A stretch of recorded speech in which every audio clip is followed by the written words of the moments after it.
ಎಲ್ಲರಿಗೂ ನಮಸ್ಕಾರ. ನಾನು ಡಾಕ್ಟರ್ ವೆಂಕಟೇಶ್ ಗಾಂವ್ಕರ್, ವೇದ ವೆಲ್ನೆಸ್ ಸೆಂಟರ್, ನಿಸರ್ಗ ಮನೆ ಸೇರಿಸಿ ಆಯುರ್ವೇದ ವೈದ್ಯ. ವೀಕ್ಷಕರೇ, ನಿಮ್ಗೆಲ್ಲರಿಗೂ ನಮ್ಮ ಯೂಟ್ಯೂಬ್ ಚಾನಲ್ಗೆ ಹೃತ್ಪೂರ್ವಕ ಸ್ವಾಗತ. ಸೊ ಓಪನ್ ಪೋರ್ಸ್ ಅನ್ನುವಂಥದ್ದು ಎಷ್ಟೋ ಜನರನ್ನ ಚಿಂತೆಗೀಡು ಮಾಡಿದೆ. ಸೊ ನಮ್ಮ ಮುಖದ ಮೇಲೆ ಓಪನ್ ಪೋರ್ಸ್ ಬಿದ್ದಿದೆ, ಸೊ ಇದರಿಂದಾಗಿ ನಮ್ಮ ಸೌಂದರ್ಯ ಹಾಳಾಗ್ತಾ ಇದೆ ಅಂತ ಹೇಳುವಂಥದ್ದು ಹಲವಾರು ಜನರ ಒಂದು ಗೋಳು. ಸೊ ಈ ಒಂದು ಓಪನ್ ಪೋರ್ಸ್ ಯಾಕಾಗುತ್ತೆ, ಸೊ ಅದನ್ನ ನ್ಯಾಚುರಲಿ ಮನೆಯಲ್ಲೇ ಹೇಗೆ ಸರಿ ಮಾಡ್ಕೊಳ್ಬಹುದು ಅನ್ನೋಂಥದ್ರ ಬಗ್ಗೆ ಡೀಟೇಲ್ ಆಗಿ ವಿತ್ ಪ್ರೂಫ್ ಇವತ್ತಿನ ವಿಡಿಯೋದಲ್ಲಿ ನಾನು ನಿಮಗೆ ತಿಳಿಸ್ಕೊಡ್ತಾ ಇದ್ದೇನೆ. ಸೊ ಅದಕ್ಕಿಂತ ಮುಂಚೆ ನೀವು ನಮ್ಮ ಯೂಟ್ಯೂಬ್ ಚಾನೆಲ್ನ ಸಬ್ಸ್ಕ್ರೈಬ್ ಮಾಡಿ. Doctor Hegde's health tips WhatsApp ಗ್ರೂಪನ್ನು ಡಿಸ್ಕ್ರಿಪ್ಷನ್ ಬಾಕ್ಸ್ನಲ್ಲಿ ನೀವು ಲಿಂಕನ್ನು ಕ್ಲಿಕ್ ಮಾಡಿ ಜಾಯಿನ್ ಆಗಿ ಉಚಿತವಾಗಿ ಹೆಲ್ತ್ ಟಿಪ್ಸನ್ನು ಪಡ್ಕೊಳ್ಬಹುದು. ಅದರ ಜೊತೆಗೆ ನೀವು ನಮ್ಮ ನಿಸರ್ಗ ಮನೆ ಬಗ್ಗೆ ಯಾವುದೇ ಮಾಹಿತಿಯನ್ನು ತಿಳ್ಕೋಬೇಕು ಅಂತ ಆಗಿದ್ದಲ್ಲಿ ಗೂಗಲ್ನಲ್ಲಿ ನಿಸರ್ಗ ಮನೆ ವೇದ ವೆಲ್ನೆಸ್ ಸೆಂಟರ್ ಅಂತ ಸರ್ಚ್ ಮಾಡಿ. ಕೇವಲ ನಿಸರ್ಗ ಅಂತ ಸರ್ಚ್ ಮಾಡೋದು ಬೇಡ, ವೇದ ವೆಲ್ನೆಸ್ ಸೆಂಟರ್ ನಿಸರ್ಗ ಮನೆ ಅಂತ ಸರ್ಚ್ ಮಾಡಿ. ಅದರ ಜೊತೆಗೆ ನಮ್ಮ ವೈದ್ಯರ ಬಳಗದ ಜೊತೆ ನೀವು ಉಚಿತ ಆನ್ಲೈನ್ ಸಂದರ್ಶನವನ್ನ ಪಡಿಬೇಕು ಅಂತಿದ್ದಲ್ಲಿ ಬರ್ತಾ ಇರುವಂತಹ ನಂಬರ್ಗಳಿಗೆ ಮಿಸ್ ಕಾಲ್ ಅನ್ನು ನೀಡಿ. ವೀಕ್ಷಕರೇ, ಓಪನ್ ಪೋರ್ಸ್ ಯಾಕಾಗತ್ತೆ? ಸೊ ಮೊಟ್ಟ ಮೊದಲನೇದಾಗಿ ಓಪನ್ ಪೋರ್ಸ್ ಅನ್ನುವಂಥದ್ದು ನಮ್ಮ ಚರ್ಮದಲ್ಲಿ ಉಂಟಾಗುವಂತಹ ಆಯಿಲಿನೆಸ್ ನ ರಿಯಾಕ್ಷನ್ ಇಂದಾಗಿ ಆಗುತ್ತೆ. ಸೊ ಇದಕ್ಕೆ ಕೆಲವು ಹಾರ್ಮೋನ್ಗಳ ಒಂದು ಟ್ರಿಗರೇಷನ್ ಕೂಡ ಇದೆ ಅಂತ ಹೇಳಿ ವಿಜ್ಞಾನಿಗಳು ಹೇಳ್ತಾರೆ.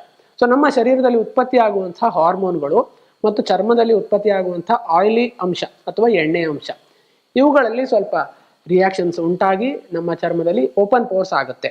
ಅಥವಾ ಈ ಒಂದು ಪಿಂಪಲ್ಸ್ ಆದ ನಂತರದಲ್ಲಿ ಅದು ಸರಿಯಾಗಿ ಹೀಲ್ ಆಗದೇ ಇದ್ದಲ್ಲಿ ಆವಾಗ ಉಂಟಾಗುವಂಥ ಕೆಮಿಕಲ್ ರಿಯಾಕ್ಷನ್ಸ್ ಇಂದನೂ ಕೂಡ ಓಪನ್ ಪೋರ್ಸ್ ಆಗುತ್ತೆ. ಕೆಲವರಿಗೆ ಸ್ಕಿನ್ ಡ್ಯಾಮೇಜ್ ಇಂದಾಗಿ ಯಾವುದೇ ಒಂದು ಚರ್ಮಕ್ಕೆ ಹೊರಗಡೆಯಿಂದ ವಸ್ತುವನ್ನು ಹಚ್ಚುವುದರಿಂದ, ರಾಸಾಯನಿಕಗಳನ್ನು ಅಪ್ಲೈ ಮಾಡೋದ್ರಿಂದ, ಮತ್ತು ಸನ್ ಡ್ಯಾಮೇಜ್ನಿಂದ ಅಥವಾ ಈ ಸೂರ್ಯನ ಬೆಳಕಿನ ಒಂದು ಡ್ಯಾಮೇಜ್ನಿಂದ, ಇವೆಲ್ಲವುಗಳಿಂದನೂ ಕೂಡ ಓಪನ್ ಪೋರ್ಸ್ ಉಂಟಾಗಬಹುದು. ಈ ಓಪನ್ ಪೋರ್ಸ್ ಅನ್ನುವಂಥದ್ದು ಪಿಂಪಲ್ ಆದ ನಂತರ ಹಲವಾರು ಜನಕ್ಕೆ ನಾರ್ಮಲಿ ಕಾಣುವಂಥದ್ದು. ಸೊ ಈ ಒಂದು ಓಪನ್ ಪೋರ್ಸ್ ಅನ್ನ ನ್ಯಾಚುರಲಿ ಮನೆಯಲ್ಲೇ ಹೇಗೆ ಸರಿ ಮಾಡ್ಕೊಳ್ಬಹುದು? ಸೊ ಓಪನ್ ಪೋರ್ಸ್ಗೆ home remedies for open pores on the face ಅನ್ನುವಂಥದ್ರ ಬಗ್ಗೆ ಇವತ್ತು ನಾವು ಮುಖ್ಯವಾಗಿ ನೋಡೋಣ. ಸೊ ಒಂದು 3 ರಿಂದ 4 ನ್ಯಾಚುರಲ್ ಫೇಸ್ ಪ್ಯಾಕ್ ಅನ್ನ ಇವತ್ತಿನ ವಿಡಿಯೋದಲ್ಲಿ ನಾನು ನಿಮಗೆ ತೋರಿಸ್ಕೊಡ್ತಾ ಇದ್ದೇನೆ. ಅದನ್ನ ನೀವು ಕರೆಕ್ಟ್ ಆಗಿ ತಿಳ್ಕೊಂಡು ಅದನ್ನ ನೀವು ಹೇಗೆ ಪ್ರಯತ್ನ ಮಾಡ್ಕೋಬೇಕು ಅನ್ನೋಂಥದ್ದು ನಾನು ತೋರಿಸ್ಕೊಡ್ತೇನೆ. ಸೊ ಮೊಟ್ಟ ಮೊದಲನೇದಾಗಿ egg white face pack.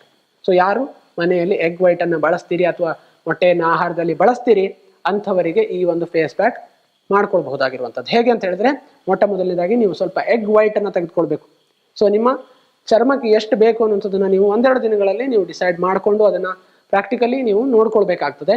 So egg white ಅನ್ನು ತಗೊಂಡು ಅದಕ್ಕೆ ಒಂದು ಸ್ವಲ್ಪ ಓಟ್ಸ್ ಪುಡಿಯನ್ನು ಹಾಕಬೇಕು. ವೀಕ್ಷಕರೇ, ಓಟ್ಸ್ ಅನ್ನು ನಾವು ಆಹಾರದಲ್ಲಿ ತಿನ್ಲಿಕ್ಕೆ ಅಂತ ಬಳಸ್ಕೊಂಡಿರ್ತೇವೆ. ಈ ಓಟ್ಸ್ ಅನ್ನೇ ಸ್ವಲ್ಪ ಪುಡಿ ಮಾಡಿ ಇಟ್ಕೊಂಡಿರ್ಬೇಕು. ಈ ಒಂದು ಸಾಫ್ಟ್ ಓಟ್ಸ್ ಪೌಡರ್ನ ಇದಕ್ಕೆ ಹಾಕೋಬೇಕು. Egg white plus oats plus 2 ಹನಿ ನಿಂಬು ಜ್ಯೂಸ್. ವೀಕ್ಷಕರೇ, ನಿಂಬು ಜ್ಯೂಸ್ ಅನ್ನು ಕೂಡ ನಾವು ಮನೆಯಲ್ಲಿ ಈಸಿಯಾಗಿ ಪ್ರಿಪೇರ್ ಮಾಡ್ಕೊಳ್ತೇವೆ. ಸೊ ಈ ಒಂದು ಎಗ್ ವೈಟ್ ಮತ್ತೆ ಓಟ್ಸ್ ಪುಡಿ ಮತ್ತು ನಿಂಬು ಜ್ಯೂಸ್ ಅನ್ನ ನೀವು ಮಿಶ್ರಣ ಮಾಡಿಕೊಂಡು ಚೆನ್ನಾಗಿ ಕಲಸಿ ಅದನ್ನ ಪೇಸ್ಟ್ ಮಾಡಿಕೊಂಡು ಫೇಸ್ ಪ್ಯಾಕ್ ಆಗಿ ಅಪ್ಲೈ ಮಾಡಬೇಕು.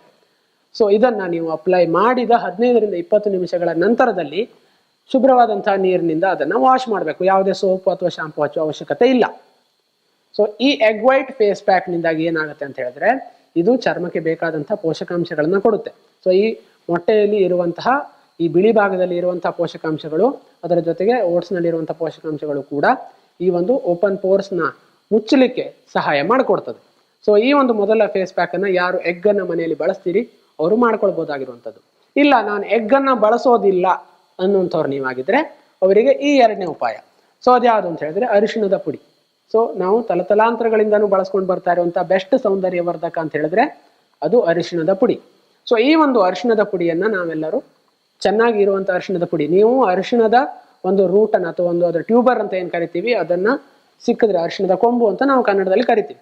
ಸೊ ಈ ಅರಿಶಿಣದ ಕೊಂಬನ್ನ ಮನೆಗೆ ತಂದು ಒಣಗಿಸಿ ಅದನ್ನ ಪುಡಿ ಮಾಡಿ ಅರಿಶಿಣದ ಪುಡಿ ಮಾಡ್ಕೊಂಡ್ರೆ ತುಂಬಾ ಉತ್ತಮ. ಒಂದು ವೇಳೆ ಸಾಧ್ಯ ಆಗಿಲ್ಲ ಅಂತಾದ್ರೆ ಇದ್ದದರಲ್ಲಿ ಬೆಸ್ಟ್ ಕ್ವಾಲಿಟಿಯ ಅರಿಶಿಣದ ಪುಡಿಯನ್ನ, ಪರಿಶುದ್ಧವಾದಂತಹ ಅರಿಶಿಣದ ಪುಡಿಯನ್ನ ನೀವು ಬಳಸಬೇಕಾಗ್ತದೆ.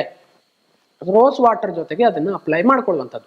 ಸೊ ವೀಕ್ಷಕರೇ, ನಿಮ್ಮ ಮುಖಕ್ಕೆ ಎಷ್ಟು ಬೇಕು ಅಂತ ನೀವು ಅಂದಾಜಿಸ್ಕೊಂಡು ಅದಕ್ಕೆ ಒಂದು ಸ್ವಲ್ಪ ರೋಸ್ ವಾಟರ್ನ, ಶುದ್ಧವಾಗಿ ಇರುವಂತಹ ರೋಸ್ ವಾಟರ್ನ ಮಿಶ್ರಣ ಮಾಡಿಕೊಂಡು ಅದನ್ನು ಕೂಡ ನ್ಯಾಚುರಲ್ ಫೇಸ್ ಪ್ಯಾಕ್ ಆಗಿ ಅಪ್ಲೈ ಮಾಡ್ಕೊಳ್ಳುವಂಥದ್ದು.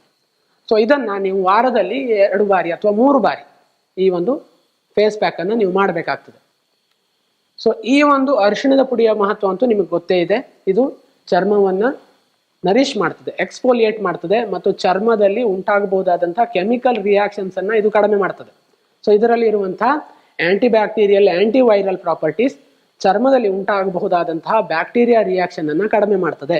ಸೊ ಹಾಗಾಗಿ ಈ ಒಂದು ರೋಸ್ ವಾಟರ್ ಮತ್ತು ಅರಿಶಿಣದ ಪುಡಿಯ ಒಂದು ಫೇಸ್ ಪ್ಯಾಕ್ ಅನ್ನು ಮಾಡೋದ್ರಿಂದ ಯಾವುದೇ ಕೆಮಿಕಲ್ ರಿಯಾಕ್ಷನ್ಸ್ ಮುಖದ ಮೇಲೆ ಆಗದಂತೆ ಅದು ತಪ್ಪಿಸ್ತದೆ.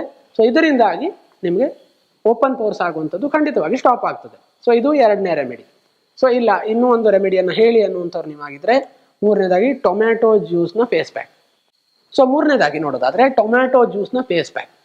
ಸೊ ಟೊಮ್ಯಾಟೊವನ್ನು ನಾವು ಅಡುಗೆಗೆ ಖಂಡಿತವಾಗಿ ಬಳಸ್ತೇವೆ. ಸೊ ಈ ಟೊಮ್ಯಾಟೊವನ್ನು ನೀವು ಜ್ಯೂಸನ್ನು ಮಾಡ್ಕೋಬೇಕು. ಒಳಗಡೆ ತಿರುಳನ್ನು ತೆಗೆದು ಸಿಪ್ಪೆಯನ್ನು ಕೂಡ ತೆಗಿಬಹುದು. ಸೊ ಅದರ ಪಲ್ಪ್ನಿಂದ ನೀವು ಜ್ಯೂಸನ್ನು ಮಾಡ್ಕೊಳ್ಬೇಕು.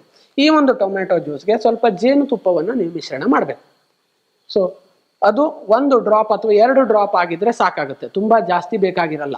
ಸೊ ನಿಮ್ಮ ಮುಖಕ್ಕೆ ಈಗ ಫಾರ್ ಎಕ್ಸಾಂಪಲ್ ನೀವು 1 ಕಪ್ ಟೊಮ್ಯಾಟೊ ಜ್ಯೂಸನ್ನು ತೆಗೆದುಕೊಂಡಿದ್ದೀರಿ ಅಂತ ಆದ್ರೆ 1 ಡ್ರಾಪ್ ಅಥವಾ 2 ಡ್ರಾಪ್ನಷ್ಟು ಜೇನುತುಪ್ಪವನ್ನು ಹಾಕಿದ್ರೆ ಸಾಕು. ಸೊ ಈ ಒಂದು ಟೊಮ್ಯಾಟೊ ಜ್ಯೂಸ್ ಮತ್ತು ಜೇನುತುಪ್ಪದ ಈ ಒಂದು ಫೇಸ್ ಪ್ಯಾಕ್ ಅನ್ನು ಮಾಡೋದ್ರಿಂದಾಗಿ ನಿಮ್ಮ ಮುಖಕ್ಕೆ ನ್ಯಾಚುರಲ್ ಕಲರ್ ಬರ್ತದೆ. ಸೊ ಈ ಒಂದು ಓಪನ್ ಪೋರ್ಸ್ ತುಂಬಿದ ನಂತರದಲ್ಲಿ ಆ ಜಾಗದಲ್ಲಿ ನಿಮಗೆ ವೈಟ್ ಆಗಿ ಕಾಣಬಾರ್ದು, ಪೂರ್ತಿಯಾಗಿ ಹೀಲಪ್ ಆಗಿ ಸ್ಕಿನ್ ನ್ಯಾಚುರಲ್ ಕಲರ್ಗೆ ಬರಬೇಕು ಅನ್ನುವಂಥವ್ರು ನೀವಾಗಿದ್ರೆ ಖಂಡಿತವಾಗಿ ಈ ಒಂದು ಟೊಮ್ಯಾಟೊ ಪಲ್ಪ್ ಮತ್ತು ಜೇನುತುಪ್ಪದ ಮಿಶ್ರಣದ ಫೇಸ್ ಪ್ಯಾಕ್ ತುಂಬಾ ಸಹಕಾರಿ ಆಗುತ್ತೆ. ಸೊ ಈ ಒಂದು ಫೇಸ್ ಪ್ಯಾಕ್ ಅನ್ನು ಕೂಡ ನೀವು ಮಾಡ್ಬೋದು. ಸೊ ಡಾಕ್ಟ್ರೆ ನೀವು 3 ಫೇಸ್ ಪ್ಯಾಕ್ ಅನ್ನು ಹೇಳಿದಿರಿ, ಇದನ್ನ ನಾವು ಯಾವಾಗ ಮಾಡುವಂಥದ್ದು ಅಂತ ನೀವು ಕೇಳಿದ್ರೆ ಸೊ 1 ವಾರ ಅಥವಾ 2 ವಾರ ಒಂದು ರೀತಿಯ ಫೇಸ್ ಪ್ಯಾಕ್ ಅನ್ನು ನೀವು ಮಾಡಿ. ಸೊ ಅದರಿಂದ ನಿಮಗೆ ರಿಸಲ್ಟ್ ಹೇಗೆ ಬರುತ್ತೆ ಅನ್ನುವಂಥದ್ದು ಖಂಡಿತ ಗೊತ್ತಾಗುತ್ತೆ.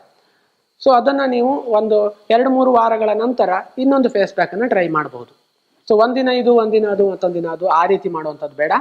1 ವಾರ ಒಂದು ರೀತಿಯ ಫೇಸ್ ಪ್ಯಾಕ್ ಅನ್ನು ಮಾಡಿ, 1-2 ವಾರದ ಗ್ಯಾಪ್ ನಂತರ ಇನ್ನೊಂದು ರೀತಿಯದ್ದು, ಆ ರೀತಿ ಗ್ಯಾಪ್ ಕೊಟ್ಟು ಇನ್ನೊಂದು ಫೇಸ್ ಪ್ಯಾಕ್ ಅನ್ನ ನೀವು ಮಾಡುವಂಥದ್ದು. ಸೊ ಇದನ್ನ ನಾವು ಆಪ್ಷನಲ್ ಆಗಿ ಕೊಟ್ಟಿರುವಂಥದ್ದು. ಸೊ ಒಬ್ರು ಎಗ್ ಅನ್ನ ಬಳಸ್ತಾರೆ ಅಂಥವ್ರು ಅದನ್ನ ಬಳಸಲಿ, ಇನ್ನು ಉಳಿದವರು ಈ 2 ಫೇಸ್ ಪ್ಯಾಕ್ ಅನ್ನ ನೀವು ಖಂಡಿತವಾಗಿ ಮಾಡಬೇಕು. ಸೊ ಇದರಿಂದಾಗಿ ಓಪನ್ ಪೋರ್ಸ್ ನ ಮುಖ್ಯ ಕಾರಣ, ಓಪನ್ ಪೋರ್ಸ್ ನಲ್ಲಿ ಮನೆಯಲ್ಲೇ ಏನು ಪರಿಹಾರವನ್ನು ನೀವು ಮಾಡ್ಕೊಳ್ಬಹುದು ಅನ್ನುವಂಥದ್ದನ್ನು ಕೂಡ ಹೇಳಿದ್ದೇವೆ.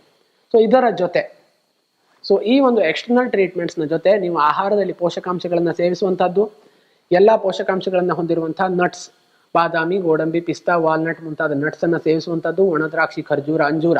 ನಿಮಗೆ ಶುಗರ್ ಹೆಚ್ಚಿಲ್ಲ ಅಂತಾದ್ರೆ ಈ ಒಣದ್ರಾಕ್ಷಿ, ಖರ್ಜೂರ, ಅಂಜೂರವನ್ನು ಕೂಡ ಸೇವಿಸ್ತಾ, ಹಾಲು ಮತ್ತು ಬೆಣ್ಣೆ, ತುಪ್ಪಗಳನ್ನು ಕೂಡ ಸ್ವಲ್ಪ ಪ್ರಮಾಣದಲ್ಲಿ ಸೇರಿಸಿಕೊಂಡು ನ್ಯಾಚುರಲ್ ಡಯಟ್, ಸೊಪ್ಪು, ತರಕಾರಿ, ಹಣ್ಣುಗಳನ್ನ ನೀವು ಹೆಚ್ಚಾಗಿ ಸೇವಿಸ್ತಾ ಬಂದಲ್ಲಿ ಖಂಡಿತವಾಗಿ ಎಷ್ಟೇ ಕಷ್ಟದ ಓಪನ್ ಪೋರ್ಸ್ ಆಗಿದ್ರು ಕೂಡ ನಿಮ್ಮನ್ನು ಬಿಟ್ಟು ಹೋಗ್ತದೆ. ಸೊ ಈ ಒಂದು ಸರಳ ಪ್ರಯತ್ನವನ್ನು ಮಾಡಿ, ಈ ನ್ಯಾಚುರಲ್ ಫೇಸ್ ಪ್ಯಾಕ್ಗಳನ್ನ ಪ್ರಯತ್ನ ಮಾಡ್ಕೊಳ್ಳಿ. ಆಹಾರದಲ್ಲಿ ಬದಲಾವಣೆಯನ್ನು ಮಾಡಿಕೊಂಡು ಓಪನ್ ಪೋರ್ಸ್ಗೆ ಗುಡ್ ಬೈ ಹೇಳಿ ಅಂತ ಹೇಳ್ತಾ ಈ ವಿಡಿಯೋನು ಕೂಡ ನಿಮ್ಮ ಸ್ನೇಹಿತರೊಂದಿಗೆ ಶೇರ್ ಮಾಡ್ಕೊಳ್ಳಿ ಅಂತ ರಿಕ್ವೆಸ್ಟ್ ಮಾಡ್ಕೊಳ್ತಾ ಎಲ್ಲರಿಗೂ ಧನ್ಯವಾದಗಳು.